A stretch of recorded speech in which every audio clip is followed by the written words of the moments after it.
Hello,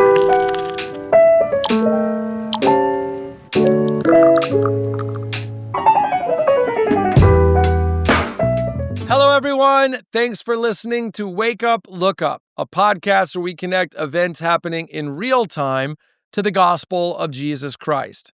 I'm Zach Wyrock. And in today's episode, we're asking the question, is marriage just for winners? This is prompted by an article I read in the Wall Street Journal recently about how marriage is increasingly, at least in America, something that affluent people are undertaking and lower income people are avoiding. That's because younger Americans are increasingly seeing marriage as the capstone to a financially successful, professionally successful life. In other words, once I have my money under control, once I've built a career for myself, then I become marriage material. Or even maybe better saying, once you become professionally successful, once you become financially viable, then you become, for me, marriage material. One of the ways you see this is the median age for a first marriage in America has risen to 30 for men and 29 for women. And the rate of marriage has declined actually 9% among 22 to 45-year-olds. People are looking for better and better candidates to marry. And overwhelmingly, their threshold for who they consider marriage material is increasing. And as a result, people are feeling like they are not marriage material, and maybe neither are you. Now, this is troubling for a number of reasons from a biblical perspective. Let me just start with this.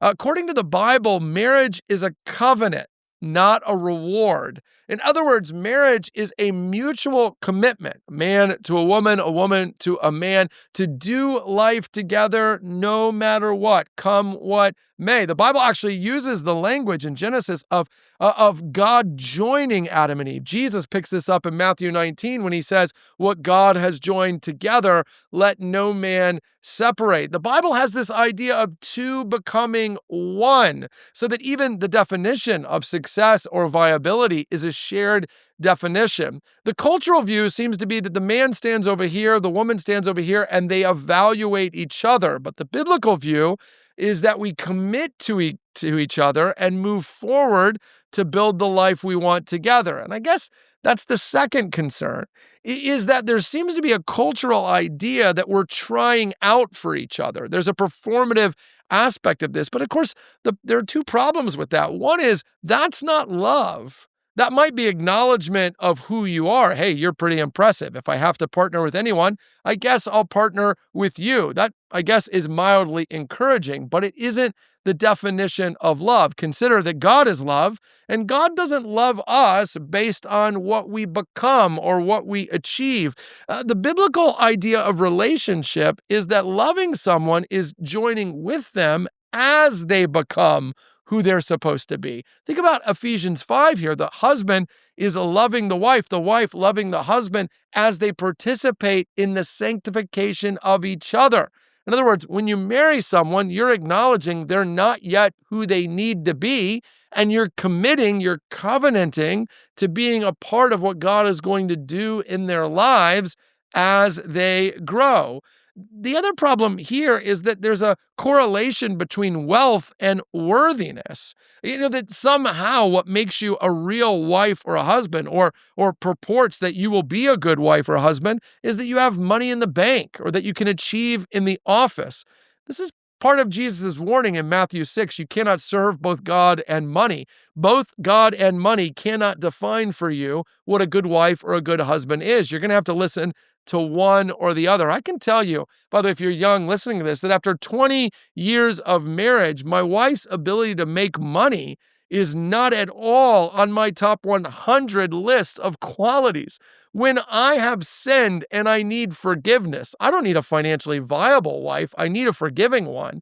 When I am struggling and I need my wife to care about my feelings, I don't need a financially viable wife. I need a humble one. When I have a sick kid at 3:00 in the morning throwing up and we're taking care of that kid and cleaning up, I don't need a financially viable wife. I need a servant hearted one. We're looking for all the wrong things, using all the wrong metrics because we're listening to the wrong guiding voice. We're listening to culture and to money instead of God. And of course, that's the point. God has a design for marriage. He has a design for the role it should play in our lives. He has a design for what a wife should look like and a husband should look like. And what he tells us is that we covenant to become that. Sure, should you look for a wife or a husband who loves the Lord? Absolutely. Who's kind, who's warm, who's loving, who actually works hard? Absolutely. No one's telling you to uncritically marry the first person you meet. But all of us, when we get married, are buying on spec. There are no finished products.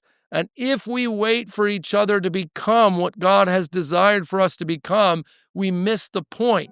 Marriage is one of the ways God turns us into who we are supposed to become. What you need is a partner who helps you grow, not an impatient person stamping their foot, waiting for you to grow. Hey, thanks for watching this episode of Wake Up, Look Up. If you enjoyed it, please help us get the word out by sharing it with someone you think might benefit from it. And while you're here, make sure to subscribe to our YouTube channel to get further content, or even download the CCC app, where you'll find even more resources to help you grow in your faith and relationship with Jesus Christ.